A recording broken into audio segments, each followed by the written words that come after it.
আমি যদি কোরআনের আয়াত ভুল করি আমরা ধরতে পারবেন না আপনি? আপনি কোরআনের আয়াত ভুল পড়ছেন, হুজুর ঠিক করে নেন, আমি ঠিক করে নেব। ঠিক, আপনাদের হিন্দু বন্ধু আছে না? এই হিন্দুদের সাথে যখন কথা বলবেন উল্টাপাল্টা কথা না বলে এই 10টা পয়েন্ট নিয়ে আলোচনা করবেন। আপনাদের অফিসে হিন্দু কলিগ আছে না? তাদেরকে যখন ইসলামের দাওয়াত দিবেন এই 10টা পয়েন্টের আলোকে কথা বলবেন, পারা যাবে? আপনাদের এই ব্যবসা প্রতিষ্ঠানে এই বান্টি বাজারে হিন্দু ভাইদের দোকান আছে না? পাশে যদি মুসলিম ভাইয়ের কোনো দোকান থাকে তার সাথে যখন আলাপচারিতা করবেন তখন এই 10টা পয়েন্ট নিয়ে কথা বলবেন। দেখবেন ইসলামের সৌন্দর্য দেখে সেও কালিমা পড়ে মুসলমান হয়ে গিয়েছে।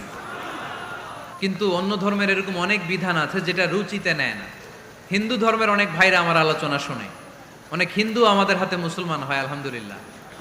হিন্দু ধর্মের প্রতি শ্রদ্ধা রেখেই বলছি, তাদের ধর্মে একটা বিধান আছে যে আপনি ভালো হিন্দু হতে চাইলে আপনাকে গোমূত্র পান করতে হবে, মানে গরুর পেশাব পান করতে হবে।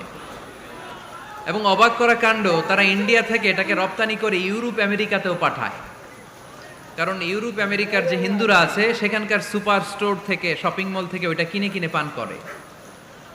আপনারা যদি বলে এই যে 1 বোতল নিয়ে আসছি গরুর পেশাব, এটা খাইলে তোর 1 কোটি টাকা দিব, খাইবেন? আমি কমু তুই নিয়ে আইসস, তুই খা, ঠিক কিনা? কারণ আমাদের রুচিতে এটা ধরে না, ইসলাম এটা আমাদেরকে শিখায় নাই। তো ইসলামটা হচ্ছে রুচিসম্মত ধর্ম, স্বভাব সুলভ ধর্ম। তারপরে হিন্দু ধর্মে ছোট বাচ্চাদেরকে পবিত্র করতে হলে, মেধাবী করতে চাইলে গোবরের স্তূপ করে ওখানে ফেলে দিতে হয়। ওই বাচ্চা ছুটে আসবে, কান্না করবে, আবার ফেলতে হবে। ওর গা গোবর দিয়া একেবারে বিউটি পার্লারিং করে তারপরে ওর গোসল করাইলে ও খুব ভালো হয়ে যাবে, এরকম আইডিওলজি তারা বিলিভ করে। তো এটা একটা প্রাণীর মল কারো গায়ে মেখে পার্লারিং করা, এটা কি আমাদের আকলে ধরে? আমাদের ধর্মে এরকম কোনো বিধান আছে? হিন্দু ভাইরা যদি থেকে থাকো, just ponder on the news, এই বিষয়গুলোর উপর একটু থিঙ্ক করো, একটু ভাবো, চিন্তা করে দেখো। ইসলাম হচ্ছে দ্বীনুল ফিতরা, স্বভাব সুলভ ধর্ম। এইখানে মনে মানে না এরকম কোনো বিধান আল্লাহ দেয়। হিন্দু ধর্মে একটা নিয়ম আছে, শুধু ব্রাহ্মণরাই বেদ, রামায়ণ, মহাভারত এগুলো ধরতে পারবে, নিম্ন বর্ণের হিন্দুরা ধরতে পারবে না। আমাদের ইসলামে এগুলো আছে? কোরআন শুধু আমরাই ধরতে পারবো, আপনারা পারবেন না। অনেকে এরকম বলে যে আলেমরা কোরআন ধরবে, অন্যরা ধরতে পারবে। যে বৈশিষ্ট্যগুলো থাকার কারণে গোটা বিশ্বে মুসলমানেরা নির্যাতিত হওয়ার পরেও ইসলামের জয় জয়কার, সেই 10টা বৈশিষ্ট্যের প্রথম বৈশিষ্ট্যের নাম হচ্ছে আর রাব্বানিয়া। আওয়াজ করে আমার সাথে সাথে বলেন আর রাব্বানিয়া। আবার পড়েন আর রাব্বানিয়া।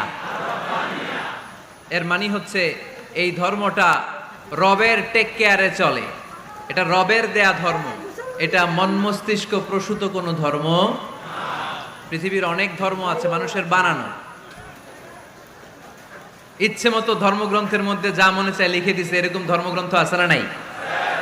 কিন্তু আমাদের কোরআনের যতগুলো আয়াত, যতগুলো সূরা, এর একটা আয়াতে কেউ কোনো চেঞ্জ করতে পারছে? আমি আরবি বুঝি না, আমি বঙ্গানুবাদ করে কোরআন বুঝবো, কোরআনের দাওয়াত করবো, চিল্লা এখন ঠিক কিনা? বাল্লিগু আন্নি ওয়ালাউ আয়া। প্রত্যেকেই প্রেরণার বাণীবাহকের কাজ করতে হবে, যতটুকু জানি পৌঁছে দিব। আমি বেশি জানি তো আমি বেশি বেশি ছড়াবো। আপনি জানেন শুধু লা ইলাহা ইল্লাল্লাহ, এইটাই আপনি ছড়ায় দিবেন, ঠিক কিনা? কেউ যদি বলে কোরআন পড়া যাবে না, ধরা যাবে না, এটা বোঝা পড়া আলেমদের কাজ, শুনবেন না? ক্ল্যারিটি, গোজামিল নাই, কোনো গোজামিল নাই। আমি যদি কোরআনের আয়াত ভুল করি আমরা ধরতে পারবেন না আপনি? আপনি কোরআনের আয়াত ভুল পড়ছেন, হুজুর ঠিক করে নেন, আমি ঠিক করে নেব, ঠিক কিনা? কোনো গোজামিল নাই। আল বুদুহ, জল জলে সূর্যের মতো আল্লাহ ইসলামকে রেখে দিয়েছে, আলহামদুলিল্লাহ পড়েন। এই ইসলামের বিজয়কে কেউ ঠেকায় রাখতে পারবে? ইসলামের বিজয়ের অংশীদার আমরা হতে চাই, এই ইসলামকে আমরা মানতে চাই। কতক্ষণ? বুঝলা গেছি? ইসলাম মানবো কতক্ষণ? ইসলাম মানবো কোনখানে?